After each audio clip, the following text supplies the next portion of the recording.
Psalm 46, and I'd like for us to begin by reading verse number 1. Psalm 46 and verse number 1. We read, God is our refuge and strength, a very present help in trouble.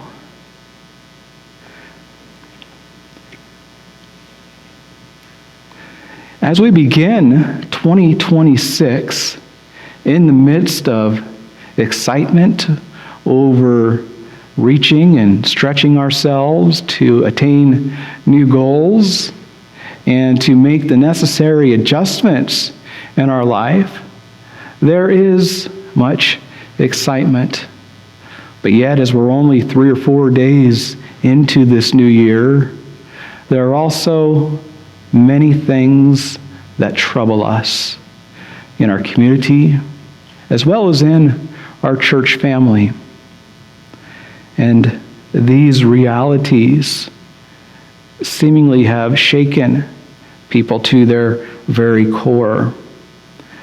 But this psalm, it teaches us that when the world feels like it's falling apart around us, when our stability is taken out from beneath our feet, this psalm teaches us that God, He doesn't move farther away, but rather He is a very present help. He moves closer to us in our difficulties. He moves closer to us in our troubles. Not only does He move closer, but He enters into our pain. And although the occasion for the writing of this psalm is disputed among biblical scholars, and the particular historical crisis which prompt the writing of the lyrics of the psalm are unidentified, it seems to be of little consequence, as many believers throughout history have found great encouragement through the lyrics of this song. For example, Martin Luther, Martin Luther, the father of the Reformation, or if you want to call it that.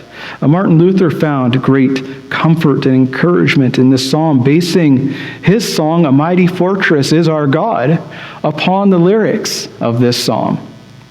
It is often said that when Luther would become disheartened and discouraged over the way things were going as he led the Reformation, he would often say to his assistant, Philip Melanchthon, he would say, "Come, Philip, let us sing the 46th Psalm together."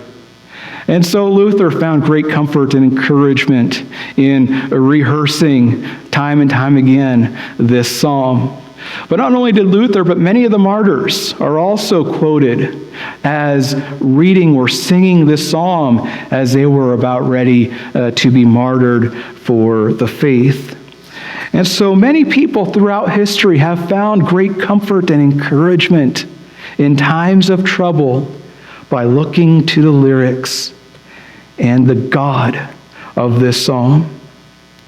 But as we enter a new year, which already is seemingly feeling like it's going to be unstable, we see that this psalm can steady our hearts.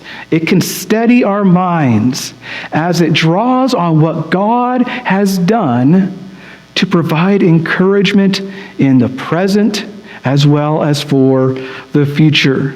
This psalm helps to answer questions about who God is and how He relates to human trouble. Is God distant or is He present in times of crisis? Where is God when I need Him most? And so in this 46th Psalm this morning, I'd like for us to notice briefly 5 ways that God reveals Himself to be to us a very present help in times of trouble. The first way I'd like for us to note is that God is able. How does God reveal himself to us in times of trouble as a present help? Well, it all comes back to on the fact that he is able. He has the ability to help. Years ago, I think I've told this story before, but we had a storm come through in the afternoon, and the storm was rather windy and rather violent, and it blew a large branch off of a pine tree in our backyard onto the ground. And it spread twigs everywhere, shredded the tree. And so I went around the backyard, and I started after the storm. I started picking up the twigs. And then Kara was out there with me, and I asked her if she would help me pick up some of the twigs. And so she was out there helping me as well, and we were putting the twigs into a pile and cleaning up the yard. And then I asked her, I said, Kara, can you go get that big, large, heavy branch over on the other side of the yard, and can you drag that on over? Now, Kara, being probably 3 or 4 at the time, she was very eager to help. It would have been her delight to have been able to help me in that way. But she didn't, as you are well aware, being 3 or 4, she didn't have the ability to help. Even though she wanted to, even though it would have been her joy, physically she was unable to help. When we speak of God and his ability, and we speak of God and his ability to help, when we bring our troubles to God, when we find our strength in him, when we run to him as our refuge, God not only has a readiness and an eagerness to help, but God has the ability to help us in our time of trouble. And so the psalmist here, we read here in verse number 1, the psalmist says, God is our refuge and strength, a very present help in time of trouble. He has the ability to help. So, verse 2, therefore we will not fear. We can defy whatever life throws at us, of course, under God's appointed sovereignty. We can defy what life throws at us because God is our refuge and our strength. He is our help, and we don't need to fear whatever trouble we're in. Because the all-creator God is much stronger, much more powerful than anything that life can throw at us. He says, therefore we will not fear, even if your worst nightmare occurs. Verse number 2, even though the earth be removed, and though the mountains be carried into the midst of the sea, though its waters roar and be troubled, though the mountains shake with its swelling. A few nights ago, I had a nightmare. And one of my worst nightmares, actually, it didn't come true, but it felt like in my dream that it came true. And you're going to think this is silly, but my worst nightmare is everything that I have ever put into my Amazon shopping cart or into any of the other department store carts online, it just showed up in my living room one morning.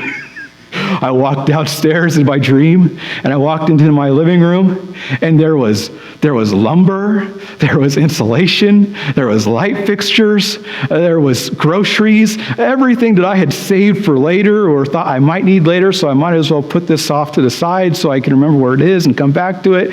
Everything showed up. There was drywall, there was bags of mud and buckets of mud, and the first thought that came to my mind was, how is the foundation of my house, which being a raised foundation with a crawl space under, how is it supporting all this weight? That was my first thing. And then the second thought I had in my dream was, I need to go check my bank account. What in the world happened? How did this ever get approved? How did this not get declined?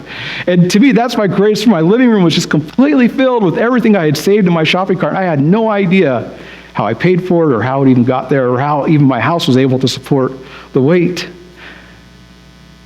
Now this morning, that's a silly thing, of course, to think of as your worst nightmare. We know that in life that there are real tragedies. And while we do our best not to dwell on them, should those tragedies occur, and perhaps for some of us they have, we can rest in this psalm. We can rest in this promise that when even the worst things that we can think of happen to us, God is our protection. God is our enabling power. He is our present help. Now, the background to verses 2 and 3, the psalmist envisions creation. Of course, when the world was created, the world began without form and void, and waters covered the face of the deep. The earth was a ball of water. And then, as creation continued, God separated the water, and from the water, dry land was formed.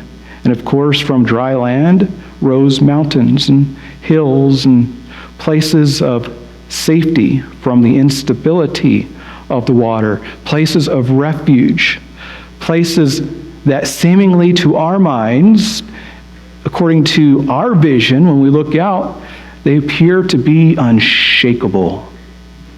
Now the psalmist, he envisions, what if that creation is reversed? What if all of a sudden the waters take over again? And the land which we build on, the land which we stand upon, becomes unstable, and the mountains begin to crumble. Then what? God is still our refuge. And the word for God there in verse 1 is Elohim. This is the all-powerful God. This is the Creator God. This is the God who spoke the world into existence out of absolutely nothing, and he did so in 6 days. And not only did he speak everything in this world, in this galaxy and in this universe into existence, he also continues to sustain it. And that's why this will never happen in verses 2 and 3. But even if it did, God is still our refuge and our strength, a very present help in time of trouble. God is able. He is our creator. Not only is he our creator, but he is our sustainer. God has the ability to be our refuge and our strength, and the ability to help when we call upon him. And so first thing we can learn about this song is that God is able. But secondly, we see from verses 4 through 7 that God is close. God is near. And not just in proximity. We see in verse number 4, there is a river whose streams shall make glad the city of God, the holy place of the tabernacle of the Most High. God is in the midst of her. She shall not be moved. God shall help her just at the break of dawn. The nations raged and the kingdoms were moved, but he uttered his voice and the earth melted. The Lord of hosts is with us. The God of Jacob is our refuge. We see here in these verses that God is close. He is a very present help. We see here now the imagery. It shifts from that of chaos to that of complete calm. We see that there is a river. Now this might hearken back to the river that flowed through the Garden of Eden back in Genesis. And from the Garden of Eden and from this river flowed 4 branches. Now, this river supplied, obviously, life-giving water and sustenance to its inhabitants, Adam and Eve. And so it may be that this is the imagery again as the psalmist thinks of creation. This may be the imagery that he has in mind. But he goes on, he has a point that he wants to make, and he begins to clarify. So he says, there is a river whose streams shall do what? They shall make glad. They shall make joyful. May we even say they shall make happy. When? In times of trouble. God is present. God is near. God is close. God can still make us glad in the midst of trouble. You can still experience joy. Philippians calls this the peace that passes all understanding even in the midst of trouble, as we keep our hearts and our minds fixed on the Lord Jesus Christ. So the psalmist says, there is a river whose streams shall make glad. But who? What? The city of God. What makes a city a city? Is it its buildings? Is it institutions? Is it its government? No. What makes a city is its inhabitants. You have none of those things without inhabitants. So we see here the psalmist says that there is a river, there is a life-giving source, there is a blessing whose streams shall make glad its inhabitants, the inhabitants of the city of God, who shall make glad the followers of God, God's people. And where does this gladness find its source? Well, it's channeled through the streams, through the inhabitants, but it finds its source in God. It says the holy place there in verse 4, the holy place of the tabernacle of the Most High. And then it says God in verse 5 is in the midst of her.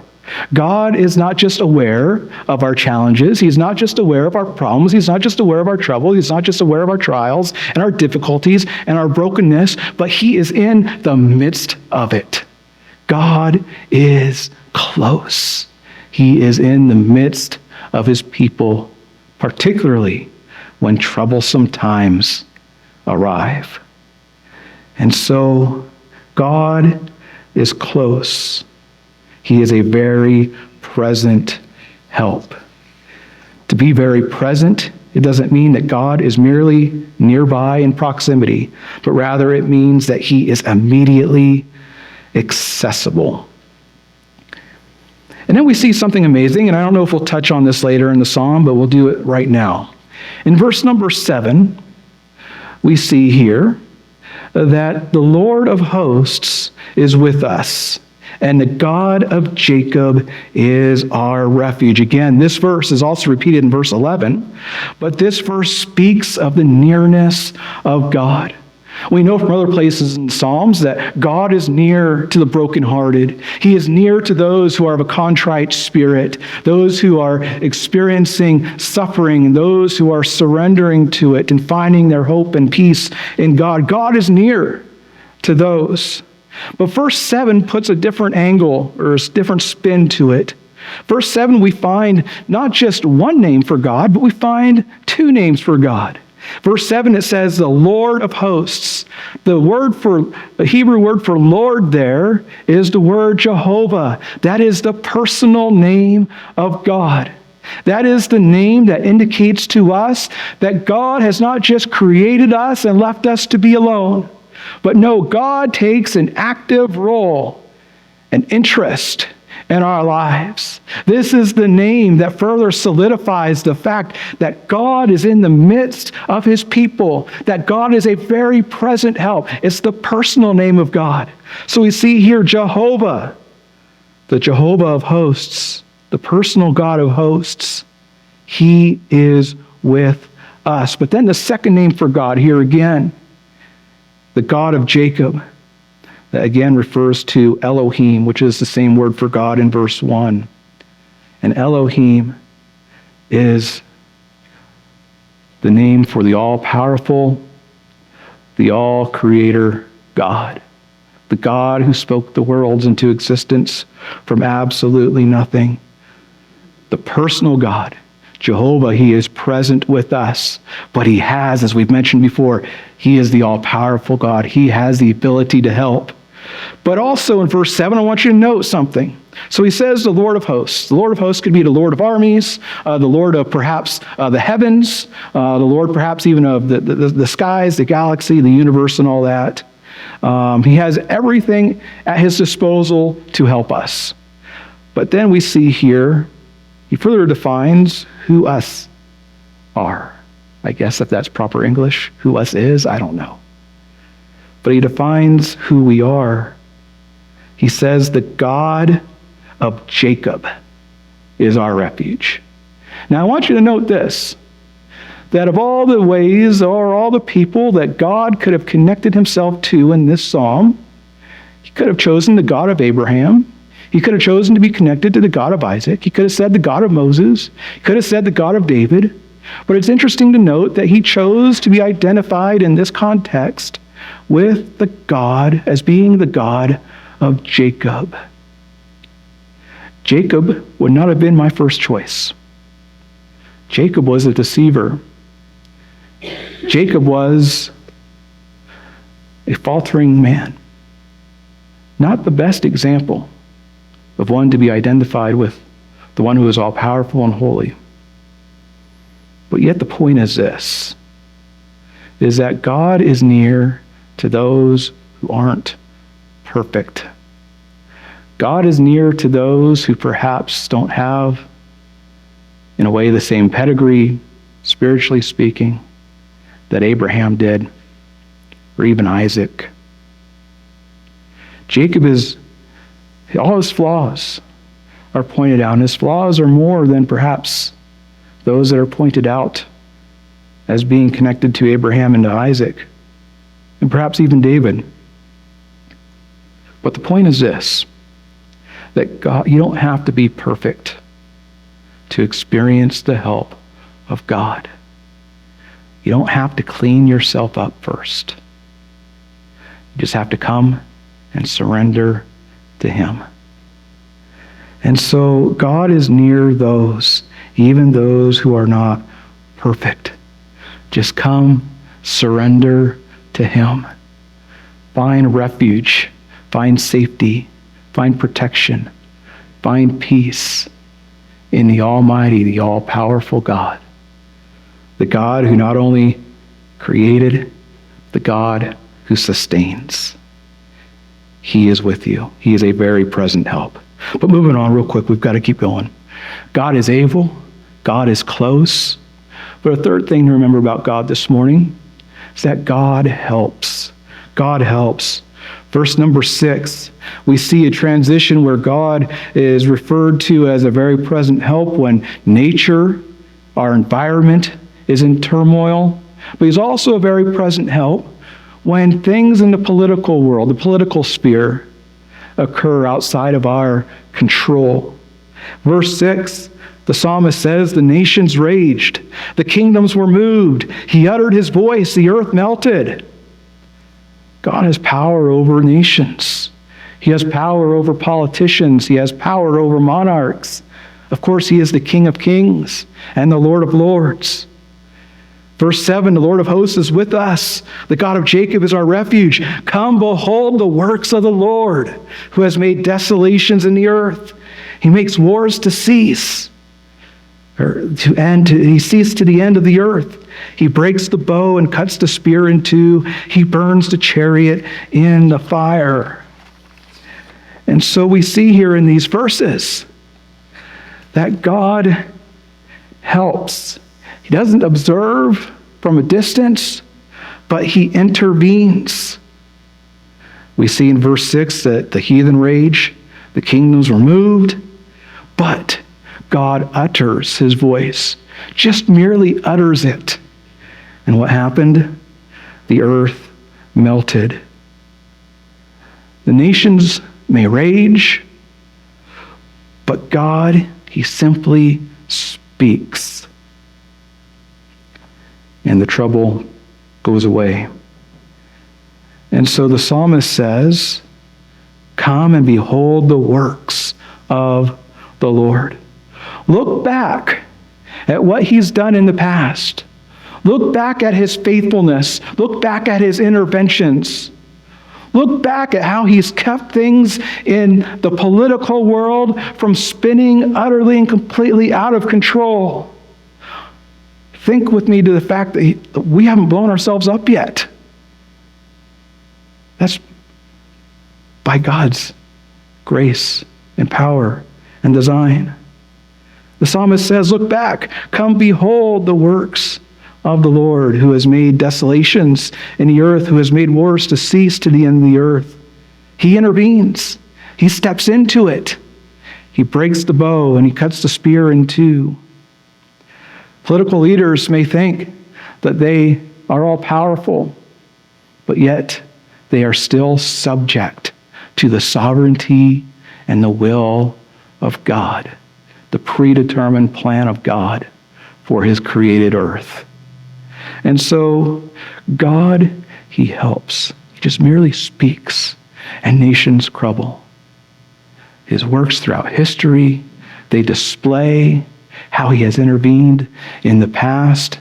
He governs according to his perfect and his sovereign will, and based upon his track record, we know that he will continue to guide and to be faithful and to intervene. And so God helps in situations when we need it most. And so we see that God is able, God is close, God helps, but fourth, God gives confidence. In verses 7 and 11, again, this time we'll take a look at verse 11. It's the same as verse 7. The Lord of hosts is with us.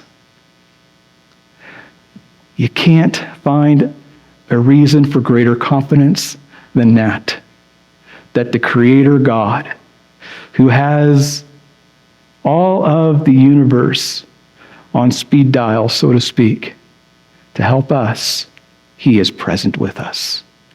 He is with us. The Lord of hosts is with us. The God of Jacob is our refuge. We can face any difficulty, any trial, any trouble in life, knowing that the all-powerful and the personal God is with us. I want us to note, though, one thing real quick before we move on about the word refuge there. In verses 7 and 11, both those verses end with the word refuge. But the Hebrew word for refuge in verses 7 and 11 is different than the Hebrew word for refuge in verse number 1. In verse number 1, the Hebrew word for refuge refers to a place of protection, a place of safety. And of course, that is covered by the strength of God, who is our very present help. But the word for refuge in verses 7 and 11 may at one point have signified a very specific place or a location that would have been known to perhaps earlier readers, that is unknown to us today, because it describes the refuge in a slightly different way. It's a little bit more detailed. The word for refuge in verses 7 and 11 describes a high and inaccessible place. When we say that the Lord of hosts is with us and that the God of Jacob is our refuge, we're saying that God protects us by placing us in a high and inaccessible place where no harm can come to us. And so we see that God, as he places us into this high and inaccessible place, during our difficulties, we can still live confidently. He places us in his presence, and God's presence in our lives gives us confidence and certainty in uncertain times. But then verse number 10, this psalm concludes with an invitation. God invites rest. There in verse number 10, he says, "Be still and know that I am God. I will be exalted among the nations. I will be exalted in the earth." Now, there's two sides to this phrase, "be still and know that I am God." The first side, it could be that God is directing this towards the nations that rise up against him and against his people. He could be speaking it in the same sense that Jesus said to the troublesome waters on the Sea of Galilee when his disciples were fearful, "Peace, be still." It could be that in that same sense that God is speaking to the heathen nations who are raging and opposing his people by telling them, "Be still." In one sense, that could be this. It could be a declaration of warning. Be still and know that I am God. You are not. Be still and know that I will be exalted. Could serve as a warning to those who would seek to oppose God. But the flip side of this, and perhaps this is the more common way that we look at this verse, is that this instruction, this command to be still and know that I am God, is directed to his followers, directed to his people as an encouragement to say, get out of the way. Rest in me. You're messing things up. You don't need to be in control. You don't need to try to figure this all out. Just rest in me. I've got it all under my sovereign control. And perhaps this is the better way to interpret this command. Be still and know that I am God.